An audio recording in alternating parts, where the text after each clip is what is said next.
Hello friends, आपल्या सर्वांची आवडती मालिका हळद रुसली कुंकू हसलं या मालिकेच्या आजच्या सोमवार 11 मेच्या एपिसोडमध्ये एकानंतर एक जबरदस्त ट्विस्ट आले आहेत. फ्रेंड्स, या मालिकेत फक्त एकमेकांना कसं संपवायचं याचीच कट कारस्थानं सुरू आहेत. एकीकडे समर आणि अनुसयाने बाळजाबाईची सुपारी दिली आहे की बाळजाबाईचा जीव घ्या, आणि दुसरीकडे बाळजाबाईने कृष्णाची सुपारी दिली आहे की कृष्णाचा जीव घ्या. मग आता या सुपाऱ्यांमध्ये कुणाची सुपारी फुटणार? बाळजाबाईचा जीव जाणार की कृष्णाचा जीव जाणार? तर फ्रेंड्स, जीव जाणार होता बाळजाबाईचा, कारण समरने ज्या गुंडांना पाठवलं होतं त्या गुंडांनी चक्क बाळजाबाईला किडनॅप केलं. तिला किडनॅप करून रानावर नेलं आणि चक्क तिच्या डोक्यात दगड घालून ते तिला दगडाने ठेचणार होते. परंतु त्याच वेळेस कृष्णा तेथे पोहोचली आणि कृष्णाने आपला रुद्रावतार दाखवला. या गुंडांना दगडाने ठेचून काढलं. मग हे सगळं नेमकं घडलं तरी कसं, हे जाणून घेण्यासाठी हा व्हिडिओ शेवटपर्यंत नक्की पहा. फ्रेंड्स, आजच्या एपिसोडच्या सुरुवातीलाच कृष्णा आणि दुष्यंत हे दोघे एकमेकांशी बोलत असतात.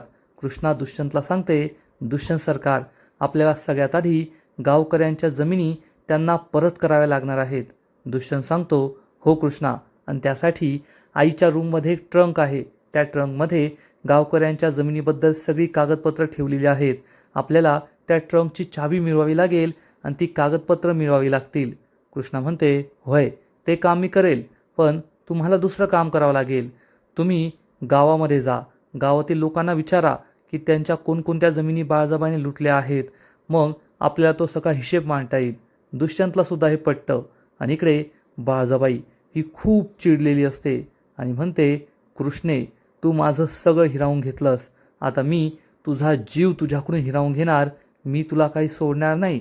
आणि इकडे बाळजाबाई ही किती घाबरली होती हे पाहून समर आणि अनुसया खूप खुश असतात.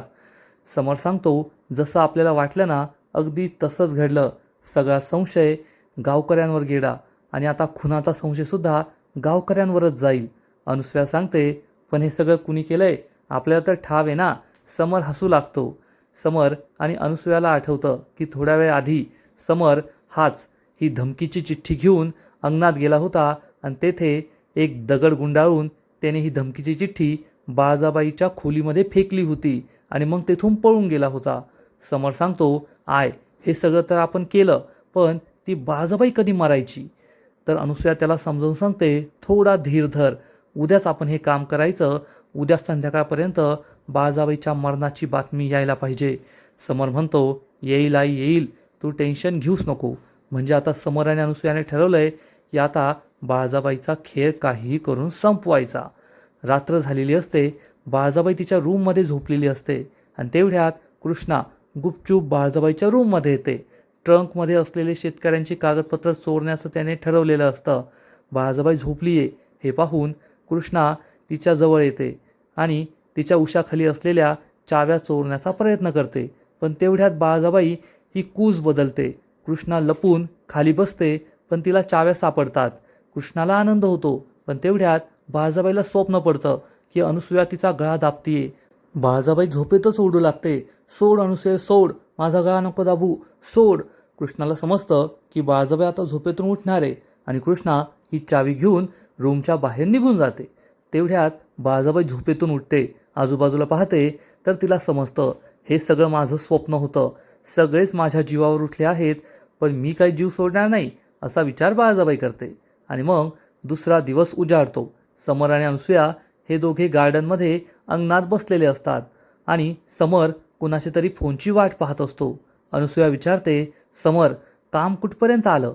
समर सांगतो, अगं मी फोनचीच वाट पाहतोय. तेवढ्यात काही गुंड समरला कॉल करतात आणि म्हणतात, समर सरकार, पाखरू बाहेर आलं की आम्हाला लगेच सांगा. तेवढ्यात बाळजाबाई आणि दलपत बाहेर येतात. तर समर सांगतो, अरे ती पाखरू नाहीये, नागिन आहे नागिन. हा गुंड हसतो आणि म्हणतो, ठीक आहे, मग ती नागिन बाहेर आली ना की आम्हाला सांगा, आम्ही तिला ठेचूनच काढतो आणि फक्त एक मिस कॉल करा, आम्ही येथे तयार आहोत. समर म्हणतो, ठीक आहे. तेवढ्यात बाळजाबाई समर आणि अनुसयासमोर ही चिठ्ठी ठेवते आणि जा विचारते, हे कटकारस्थान तुमचंच आहे ना? समर आणि अनुसया खूप चिडतात. अनुसया म्हणते, आम्हाला कट कारस्थान करायची गरज नाही आहे. तुझे कर्मच असे आहे ना की तू तुझ्या कर्माने मरशील. बाळाबाई खूप चिडते आणि समर म्हणतो, आम्हाला काही तुला मारायची गरज नाही आहे. गावकरीच तुला ठेचून मारून काढतील. बाळाबाई चिडून म्हणते, ए दिवट्या, काल रात्रीचं विसरला का? माझ्याशी नीट बोलायचं, नाहीतर मी तुझी काय अवस्था करेल ना हे तुला माहिती नाही आहे. दलपतसुद्धा म्हणतो, ए समर, लायकीत राहायचं बरं का, नाहीतर बाळाबाई तुझा असा सिस्टमॅटिकली गेम करतील ना की काय तुझं तुलाच कळायचं नाही. समर आणि अनुसयाला खूप राग येतो. बाळाबाई चिडून म्हणते, जरी माझ्याकडे आज गावची सत्ता नसली ना तरीही बाळाबाई नागिन आहे नागिन, असा डंख मारेल ना की तुम्ही पाणीसुद्धा मागणार नाही. तुम्हाला ठेचून काढेल मी. असं म्हणून बाळाबाई तेथून निघून जाते. समर खूप चिडतो आणि म्हणतो, ए बाळा, आम्हाला ठेचायला तू तर जिवंत राहिली पाहिजे ना. बाळाबाई आणि दलपत बाहेर जाऊ लागतात तर समर त्या गुंडांना फोन करून सांगणार. इतक्यात कृष्णा बाळाबाईला थांबवते. थांबा बाळाबाई. बाळाबाई चिडून म्हणते, कृष्णे, तुला एवढी पण अक्कल नाही आहे का? बाहेर जाताना असा मागून आवाज द्यायचा नसतो. तर कृष्णा चिडून म्हणते, माझी अक्कल काढू नका. दुष्यंत सरकाराने ठरवलंय तुम्ही आजपासून घराबाहेर जायचं नाही. बाळाबाई चिडून म्हणते, हे सांगणारी तू कोण? मी बाहेर जाणार. असं म्हणून बाळाबाई जाऊ लागते तर कृष्णा तिला म्हणते, ठीक आहे, जायचं तर जा. तुमचं कर्माचं गाठोडं इतकं पण मजबूत नाही आहे की तुमचा जीव वाचेल. कधी कोण कुठून तुमचा घात करेल ना सांगता येत नाही. त्यामुळे माझं ऐकण्यातच तुमचं भलं आहे. बाळाबाई खूप चिडते आणि म्हणते, ठीक आहे, मी कोठेच बाहेर जाणार नाही. पण एक लक्षात ठेव, मला घरात ठेवण्याचा तुमचा प्लॅनसुद्धा यशस्वी होऊ देणार नाही. असं म्हणून बाळाबाई घरात निघून जाते. कृष्णासुद्धा जाते. समरला खूप राग येतो. तो आपल्या गुंडांना कॉल करून सांगतो, आजचा प्लॅन कॅन्सल आहे. त्यामुळे गुंडसुद्धा निराश होतात. समर अनुसयाला म्हणतो, मी तुला सांगतोय, आपली खरी दुश्मन आहे ना ही बाळाबाई नाही आहे, तर ही कृष्णा आहे. कृष्णा, जोपर्यंत ही कृष्णा या घरात आहे ना तोपर्यंत आपण बाळाबाईच्या केसाला सुद्धा धक्का लावू शकणार नाही. अनुसया समरला समजावून सांगते, समर, थोडा धीर धर. सगळं आपल्या मनासारखं होईल. काळजी करू नको. आपण नक्कीच त्या बाळाला आणि कृष्णाला दोघींना सुद्धा कायमचं संपवायचं. समर विचारतो, मग त्या दुष्यंतचं काय? तर अनुसया सांगते, बायको आणि आई मेल्यानंतर तो स्वतःच आत्महत्या करेल. तू त्याची काळजी करू नको. आपल्याला काही करायची गरज पडणार नाही. समरला सुद्धा खूप टेन्शन आलेलं असतं. आणि मग थोड्या वेळानंतर समर हा पूजाला भेटायला बाईकवर येतो. हेल्मेट घातलं असल्यामुळे पूजा त्याला काही ओळखत नाही. समर हेल्मेट काढतो तेव्हा पूजा खूप खुश होते आणि विचारते, घाबरवलंस तू मला? तर समर म्हणतो, त्यात घाबरायचं काय आहे? जोपर्यंत हा समर रांगणे पाटील तुमच्याबरोबर आहे तोपर्यंत घाबरायचं नाही. पूजा विचारते, माझं सोड, ती बाळाबाई घाबरली की नाही? तर समर तिला सांगतो, तिचा तर आज मी गेमच वाजवणार होतो, पण ऐन वेळेस ती कृष्णामध्ये आली त्यामुळे ती बाळजा वाचली. पूजा चिडून म्हणते, ही कृष्णा आहे ना एक नंबरची मांजर आहे मांजर. नेहमी प्रत्येकाच्या रस्त्यात आडवी येत असते. काय करावं ते कळतच नाही. समर म्हणतो, व्हय ना, नाहीतर आज त्या बाळाबाईचा खेळ संपलाच असता. पूजा म्हणते, समर, माझा तुझ्यावर पूर्ण विश्वास आहे. तू नक्कीच त्या बाळाबाईचा खेळ कायमचा संपवशील. आणि जोपर्यंत आढळराव तुझे डॅड गावात येत नाही तोपर्यंतच तुला हे काम करायला हवं. समर म्हणतो, ते काम तर मी करणारच आहे. मी काय तिला सोडणार नाही. पण ती कृष्णामध्ये मध्ये येते ना. पूजा तिला समजावून सांगते, कृष्णाचं काय टेन्शन घेतो? एकतर ती रात्री शाळेत जाते आणि दिवसभर गावातील लोकांची मदत करत फिरत असते. तू त्या बाळाबाईला घरात सुद्धा संपू शकतो असाच प्लॅन बनव. समरला सुद्धा हे पटतं आणि पूजा मनात विचार करते, एकदा का बाळाबाई संपली मग मी त्या घरात येणार आणि त्या घरची राणी बनून त्या घरावर राज्य करणार. पूजा खूप खुश असते. इकडे बाळाबाई रूममध्ये नाही आहे ही संधी साधून कृष्णा तिच्या रूममध्ये येते आणि बेड खालून ट्रंक बाहेर काढते आणि तिच्याकडे जी चावी असते त्या चावीने ट्रंकचं कुलूप उघडते. पण त्याच वेळेस बाळाबाई तिच्या रूमकडे येत असते. कृष्णा या ट्रंकमधून सगळ्या शेतकऱ्यांच्या जमिनींच्या फायली बाहेर काढते. आता कृष्णाला वाचतासुद्धा येत असतं. त्यामुळे कृष्णा ही गावातील शेतकऱ्यांची नावं वाचते आणि तिला समजतं या शेतजमिनीच्या फायली आहेत. पण बाळाबाई पुढे पुढे येत असते. कृष्णाला कर्जाची नोंद असलेली फाईलसुद्धा सापडते. कृष्णाला खूप आनंद होतो आणि ती विचार करते, बरं झालं मी शाळेत जायला लागले, आता मला वाचतासुद्धा येतं आहे, नाहीतर मला हे काहीच वाचता आलं नसतं. पण त्याच वेळेस बाळाबाई रूमजवळ येते. बाळाबाईची चाहूल कृष्णाला लागते. कृष्णा खूप घाबरते. बाळजाबाई दरवाजा उघडणार तर कृष्णाला काय करावं ते समजतच नाही. बाळजाबाई दरवाजा उघडते आणि आतमध्ये येऊन पाहते तर आतमध्ये कुणीच नसतं. म्हणजे तोपर्यंत कृष्णाचे फाईल चोरून लपून बसलेली असते. बाळजाबाई ही सुद्धा ट्रंक उघडते आणि ही ट्रंक उघडून पाहणार तितक्यात तिला कोणास तरी कॉल येतो आणि फोनवर बोलता बोलता बाळजाबाई तेथून बाजूला जाते. पण कृष्णा दरवाजा मागेच उभी असते आणि कृष्णाने सगळ्या फाईलसुद्धा चोरलेल्या असतात आणि तिच्या हातात या चाव्यासुद्धा असतात. पाहता पाहता रात्र होते आणि कृष्णा ही रात्र शाळेत जायला निघते. तेवढ्यात समर तिला थांबवतो आणि म्हणतो, कृष्णा, माझं तुझ्याकडे काम आहे. कृष्णा विचारते, कोणतं काम? तर समर सांगतो, मला कळलंय की तू गावात पाण्याची टाकी बांधतीयस. कृष्णा सांगते, होय, पंचायतीमध्ये तशी नोटीससुद्धा लावली आहे. तर समर सांगतो, तुला माहिती आहे ना, मी कंत्राटं घेतो आणि माझं काम एकदम भारी असतं. तर मला तुझी थोडी मदत हवी आहे. तू काय कर, ज्या ज्या लोकांनी कंत्राटं भरली आहेत ना त्यांचे अर्ज मला दाखव. म्हणजे मी त्या लोकांपेक्षा कमी किंमत देईल आणि हे कंत्राट मलाच मिळेल. आणि कमी किमतीत काम करतोय याचा अर्थ मी काही चुकीचं काम करेल असं नाही बरं का. कामसुद्धा एक नंबर, पैसासुद्धा कमी. हे ऐकून कृष्णाला खूप राग येतो. कृष्णा चिडून म्हणते, समर, तू खूप हुशार आहे. मग तुझी ही जी हुशारी आहे ना ती कंत्राटासाठी अर्ज भरायला दाखव. कमीत कमी कंत्राटासाठी अर्जाची किंमत भर, म्हणजे हे कंत्राट तुलाच मिळेल. समर म्हणतो, कृष्णा तसं नाही, आता आपण एकाच घरातले आहोत. मग एकाच घरात येईल ना कंत्राट, तेवढाच फायदा होईल आपला. तर कृष्णा चिडून म्हणते, कसं आहे ना समर, मी बाकीच्या सरपंचासारखी नाही आहे. मी 5 गावची सरपंच बनली आहे ते या गावाचं भलं करण्यासाठी, स्वतःच्या घरची तिजोरी भरण्यासाठी नाही. त्यामुळे माझ्याकडून ही अपेक्षा करू नको. समर चिडून म्हणतो, कृष्णा, तू एक गोष्ट विसरतीये, या घरचा मी थोरला मुलगा आहे. तर कृष्णा चिडून म्हणते, तू सुद्धा एक गोष्ट विसरतोय, मी 5 गावची सरपंच आहे आणि अशी भ्रष्ट कामं माझ्याकडून होणार नाही, अशा अपेक्षा माझ्याकडून करायच्या नाही. असं म्हणून कृष्णा तेथून निघून जाते. समर खूप चिडतो आणि म्हणतो, कृष्णे, तुला मला कंत्राट द्यायचं नसेल ना तर नको देऊ, पण असं लेक्चर द्यायची पण गरज नाही आहे. इकडे अनुसूया ही आढळरावांशी फोनवर बोलत असते आणि तुम्ही परत कधी येणार याबद्दल विचारते. समर तेथे येतो आणि विचारतो, कधी येणार आहे आढळराव? तर अनुसूया सांगते, येतील 4 दिवसात. समर सांगतो, तोपर्यंत त्या बाळजाची लाकडं मसनात पेटत असतील. अनुसूया विचारते, कृष्णाशी तू कंत्राटाबद्दल बोलणार होता ना, त्याचं काय झालं? तर समर सांगतो, जसं आपलं वाटलं होतं तेच झालं. त्या कृष्णाने भाषण दिलं, मी भ्रष्ट नाहीये, अर्ज भर, मिळालं तर मिळेल. आणि ती कृष्णा आपलं काहीच ऐकत नाहीये. अनुसूयाला खूप राग येतो. समर चिडून म्हणतो, ती कृष्णा आहे ना, जोपर्यंत या घरात आहे ना तोपर्यंत आपल्याला मोठं होऊ देणार नाही. त्यामुळे त्या बाळाला आणि कृष्णाला आपल्याला एकत्र संपवावं लागेल. अनुसूया म्हणते, ते तर आपण करूच, पण या कंत्राटाचं काय? तर समर सांगतो, ते तर मी मिळवणारच. मी आता पंचायतीच्या ऑफिसमध्ये घुसणार, तेथे सगळे अर्ज पाहणार आणि मग सगळ्यात कमी किमतीचा अर्ज भरणार. म्हणजे समर आता चक्क पंचायतीमध्ये घुसण्याचा विचार करतोय, पण तेथे तो अडकू शकतो एवढं मात्र खरं. आणि मग इकडे बाळजाबाई काही कागदपत्र ठेवण्यासाठी ट्रंकची चावी शोधत असते, पण तिला ही चावी काही सापडत नाही. तेवढ्यात ती उशी बाजूला करते, चावी तेथेच असते. बाळजाबाई या चावीने आपली ट्रंक बाहेर काढते आणि ट्रंकचं कुलूप उघडते. आणि ट्रंकचं कुलूप उघडताच तिला जबर धक्का बसतो, कारण यात त्या कर्जाच्या नोंदणीच्या आणि शेतजमिनींच्या फाईल नसतात. या फाईल कोठे गेल्या हाच प्रश्न बाळजाबाईला पडतो. बाळजाबाईला आठवतं की या ट्रंकची 2 चाव्या आहेत, एक चावी माझ्याकडे आणि दुसरी चावी आढळरावांकडे. याचा अर्थ कृष्णाने ती चावी आढळरावांकडून घेतली, माझी ट्रंक उघडली आणि त्या सगळ्या फाईल गायब केल्या.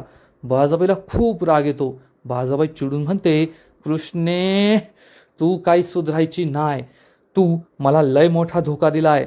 सगळ्यात आधी माझ्या नवऱ्याला माझ्यापासून दूर केलं, मग माझ्या मुलाला माझ्यापासून दूर केलं, गावची सत्ता माझ्याकडून हिसकावून घेतली, या घरातलं स्थान माझ्याकडून हिसकावून घेतलं आणि आता इतकी वर्ष मी जे गावकऱ्यांना लुबाडतीये त्यात शेतजमिनी माझ्याकडून हिसकावून घेतल्या, कर्जाची नोंदणी माझ्याकडून हिसकावून घेतली. आता मी तुला काही सोडत नाही. मी बाळजा आहे बाळजा, नागिन आहे नागिन. तू माझ्या शेपटीवर पाय ठेवलाय ना, आता मी तुला डसल्याशिवाय सोडत नाही. आता तू मरणार, असा विचार बाळजाबाई करते. आणि इकडे कृष्णा ही रात्र शाळेत आलेली असते. बंब्या तिच्याबरोबर असतो आणि शिक्षक कृष्णाला एक गणित सांगतात, 3 अंकी गणित, 505 अधिक 15 किती? कृष्णा आणि बंब्याला खूप टेन्शन येतं. कृष्णा बोटावर हे गणित करत असते तर बंब्या म्हणतो, ए कृष्णे, काल तुला 2 अंकी गणित दिलं, तेच सोडवता आलं नाही. आज तर 3 अंकी गणित दिलंय, आता ते कसं सोडवणार? कृष्णा म्हणते, तू गप्प बस रे, मी करतो. गुरुजी चिडून म्हणतात, अय बंब्या, लक्ष दे रे, अभ्यास कर नीट. तेवढ्यात कृष्णा उत्तर देते, गुरुजी 505 अधिक 15 म्हणजे 520. हे ऐकून सगळ्यांना खूप आनंद होतो. गुरुजी तर कृष्णाचं खूप कौतुक करतात. कृष्णाताई, तुम्ही तर पाटीवर न लिहिता बोटांवरच हे गणित केलं, तुम्हाला कसं जमलं? तर कृष्णा सांगतोय, कसं आहे ना गुरुजी, मी आधी भाजी मंडईत भाजी विकायला जायचे आणि तेथे असे हजारो रुपयांचे हिशेब मी बोटावरच करायचे. मला 1 ते 20च अंक येतात, पण हजारांचे हिशोब मात्र जमतात. गुरुजींना आश्चर्य वाटतं आणि गुरुजी सांगतात, तुमचं व्यवहार ज्ञान हे खूप उत्कृष्ट आहे कृष्णाताई. कृष्णाला खूप आनंद होतो. त्याच वेळेस भक्ती तेथे धावत पळत येते आणि कृष्णाला सांगते, कृष्णे चल लवकर, आपल्या स्वातीची तब्येत बिघडली आहे. हे ऐकून कृष्णा खूप घाबरते. गुरुजींना विचारते, गुरुजी स्वाती माझी गाय आहे, तिची तब्येत बिघडली आहे, मी जाऊ का? गुरुजी म्हणतात, ठीक आहे जा. बंब्या म्हणतो, मी सुद्धा जातो. पण कृष्णा त्याला म्हणते, नाही तू येथे थांब, गुरुजी तुला जे काही शिकवतील ते तू मला शिकवायचं. असं म्हणून कृष्णा तेथून निघून जाते आणि गुरुजी त्यांचा अभ्यास घेत असतात. तर इकडे समर पुन्हा एकदा पूजाला भेटायला आलेला असतो. पूजा विचारते, समर एवढ्या रात्री का बोलवलंय, काय विषय? तर समर म्हणतो, अहो गाडीत बसा की, मग सांगतो तुम्हाला काय विषय. पूजा त्याच्याबरोबर गाडीत बसते आणि समर तिला सांगतो, आता लवकरच मी त्या बाजाचा खेळ संपवणार आहे आणि एकदा का त्या बाजाचा खेळ संपला मग सगळं काही आपलंच होणार. म्हणूनच मी तुम्हाला आज पार्टी देणार आहे, पार्टी. पूजा म्हणते, पार्टी? पार्टी? तर समर सांगतो, होय पार्टी, ही पहा आपली पार्टी. असं म्हणून समर चक्क 2 दारूच्या बाटल्या बाहेर काढतो. पूजाला आश्चर्याचा धक्काच बसतो. पूजा म्हणते, अरे समर, पण मी असं ड्रिंक वगैरे करत नाही रे, मी दारू पित नाही. पूजाची नाटकं सुरू होतात. तर समर म्हणतो, अहो आज तर प्यावीच लागेल, कारण तुमचा समर तुमच्यासाठी दारू घेऊन आलाय आणि थोडी तर प्यावीच लागेल. तर पूजा म्हणते, ठीक आहे, मी लिटल थोडी थोडी घेईल. तर समर म्हणतो, ओ एकदा समरबरोबर पार्टी करायला लागला ना, मग लिटल नाही, पूर्ण बाटली तोंडाला लावायची आणि जोपर्यंत संपत नाही तोपर्यंत तोंडावून काढायची नाही. हे ऐकून पूजा खूप खुश होते. समरकडे प्रेमाने पाहत असते, समर तिच्याकडे प्रेमाने पाहत असतो. म्हणजे दोघे एकदम नगास नग भेटले आहेत एवढं मात्र खरं. आणि इकडे बाळाजाबाई ही दलपतला कॉल करते. दलपत सांगतो, बाळाजाबाई ही 2 पोरं आपल्याबरोबरच आहेत, सांगा तुम्हाला काय सांगायचं आहे ते. आणि बाळाजाबाई या पोरांना सांगते, दलपत भाऊजी तुम्हाला सगळं सांगतील, काय करायचं आहे कसं करायचं आहे, पण मुख्य प्लॅन मी तुम्हाला सांगते. उद्या जेव्हा कृष्णा ही रात्रशाळेतून सकाळी परत येईल त्यानंतर दुपारच्या वक्ताला ती पंचायतीच्या ऑफिसमध्ये जाईल आणि सगळी कामं उरकून ती आपल्या घराकडे संध्याकाळी येईल. तेव्हा तुम्ही काही गावकऱ्यांबरोबर आम्हाला घेराव घालायचा आणि तुम्ही माझ्या विरुद्ध आहात असं म्हणायचं, मला मारण्याचा प्रयत्न करायचा. परंतु जेव्हा गावकऱ्यांचं लक्ष नसेल तेव्हा संधी साधून त्या कृष्णाचा जीव घ्यायचा. म्हणजे गावकऱ्यांना आणि सगळ्यांना असं वाटेल की हल्ला तर बाळाजाबाईवर झाला होता, पण बाळाजाबाईला वाचवायच्या नादात त्या कृष्णाचा जीव गेला आणि एकदा का त्या कृष्णाचा जीव गेला की मग तुम्ही गावात दिसायचं पण नाही. ही पोरं म्हणतात, भय बाळाजाबाई, आम्ही करतो आमचं काम. बाळाजाबाई दलपतला सांगते, दलपत भाऊजी या पोरांच्या हातात पैशांच्या गड्ड्या ठेवा, म्हणजे आपलं काम उद्या नक्की होईल. दलपत विचारतो, बाळाजाबाई आणखीन काय करायचं आहे? बाळाजाबाई चिडून म्हणते, जेवढं सांगितलंय तेवढंच करा, जास्त काही बोलू नका, जास्त विचारू नका, म्हणजे जास्त काम लांबणार नाही. दलपत म्हणतो, ठीक आहे बाळाजाबाई. बाळाजाबाई फोन कट करते आणि चिडून म्हणते, कृष्णे, तू माझं सगळं माझ्याकडून हिरावून घेतलं ना, आता मी तुझा जीव तुझ्याकडून हिरावून घेणार. आता काही तू जगत नाही. तू मेल्यानंतर या गावची सत्ता पुन्हा एकदा माझ्या हातात येईल आणि मग बाळाजाबाईचा गेलेला रुबाब सगळं काही परत येईल. असा विचार करून बाळाजाबाई खूप खुश होते. म्हणजे एकीकडे समर आणि अनुसूयाने बाळाजाबाईची सुपारी दिली आहे आणि आता बाळाजाबाईने कृष्णाची सुपारी दिली आहे. खरंच डेंजर काम झालं आहे. आणि इकडे कृष्णा ही आपल्या माहेरी आलेली असते आणि तिने स्वातीचा इलाज केलेला असतो. कृष्णा भक्तीला सांगते, तिला आता बरं वाटतंय, पण मी तुला जो काढा करून दिलाय तो काढा तिला पाण्यातून थोड्या वेळाने दे, म्हणजे तिला आणखीन आराम पडेल. भक्ती विचारते, पण कृष्णे स्वातीला अचानक असं काय झालं? तर कृष्णा सांगते, अगं तिला उन्हाचा तडाखा बसलाय. जसा माणसांना उन्हाचा तडाखा बसतो ना, तसा प्राण्यांना सुद्धा बसतो. त्यामुळे ती असं करत होती. टेन्शन घेऊ नको, सगळं काही ठीक होईल. भक्ती म्हणते, ठीक आहे कृष्णा, आता तू घरी जा, तुला उशीर होतोय. कृष्णा तिला बाय बाय करून जाऊ लागते. तेवढ्यात पूजा घरी येते आणि कृष्णा पूजाला विचारते, पूजे रात्रभर कुठे होतीस तू? तर पूजा ही समरबरोबर पार्टी करून दारू पिऊन आलेली असते आणि मस्त झिंगत असते. हे कृष्णाला समजतं की ही दारू पिली आहे. कृष्णा तिच्या जवळ येते आणि तिला लगेच दारूचा वास येतो. कृष्णाला जबर धक्का बसतो. कृष्णा पूजाला जाब विचारते, पूजे तू दारू प्यायली आहेस? तर पूजा चिडून म्हणते, गप गा, ला काय करायचंय, मी काय करून येईल. कृष्णा खूप चिडते आणि या पूजाच्या सणसणीत मुस्काटात मारते. पूजाची सगळी दारूच उतरते. भक्तीला मोठा धक्काच बसतो. कृष्णा पूजावर चिडून म्हणते, तुला काही अक्कल आहे की नाही? हे गाव आहे, गाव शहर नाहीये. येथे असं मुलींनी दारू पिलेलं चालत नाही आणि जर गावात चर्चा झाली ना तर कुणी तुला दारातसुद्धा उभं करणार नाही. पूजा उद्धटपणे म्हणते, मला काय कोणाच्या दारात जायची इच्छा पण नाहीये आणि हे तू जे काही केलं ना, माझ्यावर हात उचलला, हा शेवटचा. यानंतर माझ्यावर परत हात उचलायचा नाही, एवढा लक्षात ठेव. कृष्णा पूजाला समजवण्याचा प्रयत्न करते, अगं पूजे तू जर असंच वागत राहिली ना तर तुझं लग्न कसं व्हायचं? तर पूजा निर्लज्जासारखी हसू लागते आणि म्हणते, माझं लगीन? अगं माझं लगीन होईल तसं होईल. आणि ज्या दिवशी माझं लगीन होईल ना, तू आणि तू, कृष्णा आणि भक्ती, तुमच्या दोघींच्या पायाखालची जमीन सरकेल, एवढं लक्षात ठेव. चल व्हाय बाजूला, असं म्हणून पूजा आतल्या खोलीत निघून जाते. कृष्णा भक्तीला विचारते, भक्ती ही अशी काय वागतीये?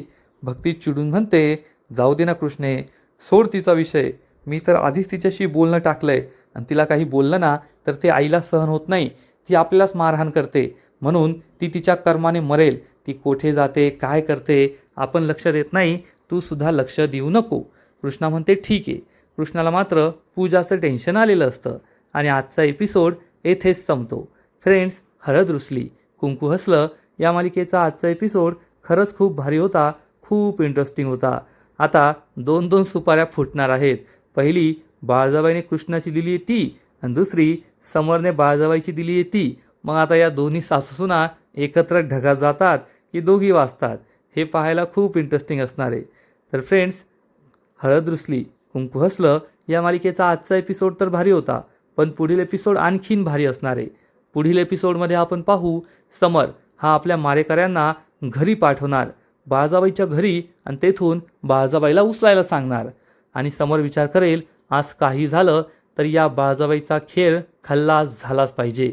पण कृष्णा ही तुळशीमाईला विनंती करेल की आई, बाळजाबाईचा जीव वाचवायला मला मदत कर, त्यांच्या जीवाचं काही बरं वाईट होऊ देऊ नको. आणि मग थोड्या वेळानंतर हे गुंड चक्क बाळजाबाईला घरातून किडनॅप करून आणतील, एका माळरानावर तेथे आणतील. तिला गोणीमध्ये बांधून ठेवलेलं असेल, बाळजाबाई बेशुद्ध झालेली असेल. तेव्हा हा गुंड आपल्या दुसऱ्या मित्रांना सांगणार, या बाळजाबाईला आता दगडाखाली ठेचायचं, तिला काय जिवंत सोडायचं नाही. आणि मग एक गुंड भला मोठा दगड घेऊन चक्क बाळजाबाईच्या डोक्यात घालण्याचा प्रयत्न करणार, तिचा कपाळमोक्ष करून तिला दगडाने ठेचण्याचा विचार करणार. परंतु त्याच वेळेस या गुंडाच्या डोक्यामध्ये एक मोठा दगड येऊन पडेल आणि या गुंडाच्या हातातून हा दगड बाजूला पडणार. हे सगळे गुंड मागे वळून पाहतील तर चक्क तेथे कृष्णा उभी असेल आणि कृष्णाच्या डोळ्यात आग असणार. मग कृष्णा या 4 गुंडांची धुलाई करून बाळजाबाईला वाचू शकेल का? की ही 4 गुंड एकटे कृष्णाला नक्कीच पकडतील? कारण 4 गुंडांशी लढणं हे काही सोपं नाहीये. बाळजाबाई तर बेशुद्ध आहे. मग कृष्णा या गुंडांपासून बाळजाबाईचा जीव वाचू शकेल का? बाळजाबाई सुखरूप असेल का? हे पाहणं खूप इंटरेस्टिंग आहे. कारण एकीकडे बाळजाबाई ही कृष्णाची सुपारी देतीये, कृष्णाला मारण्याचा प्रयत्न करतीये, आणि तीच कृष्णा बाळजाबाईचा जीव वाचवण्याचा प्रयत्न करते. मग आता तरी बाळजाबाई सुधारणार का? आता तरी तिचं कृष्णाबद्दलचं मत बदलणार का? हे पाहायला खूप मजा येईल. तर फ्रेंड्स, तुम्हाला सुद्धा हळद रुसली कुंकू हसलं ही मालिका आवडते का? नक्कीच कमेंट करून सांगा. आणि या मालिकेचे असेच नवीन नवीन एपिसोड, नवीन नवीन अपडेट सर्वात आधी पाहण्यासाठी व्हिडिओला लाईक करा, शेअर करा, चॅनलला सबस्क्राईब करून बेल आयकॉनवर क्लिक करा. म्हणजे या मालिकेचे नवीन नवीन एपिसोड तुम्हाला सर्वात आधी पाहायला मिळतील. खूप खूप खूप धन्यवाद.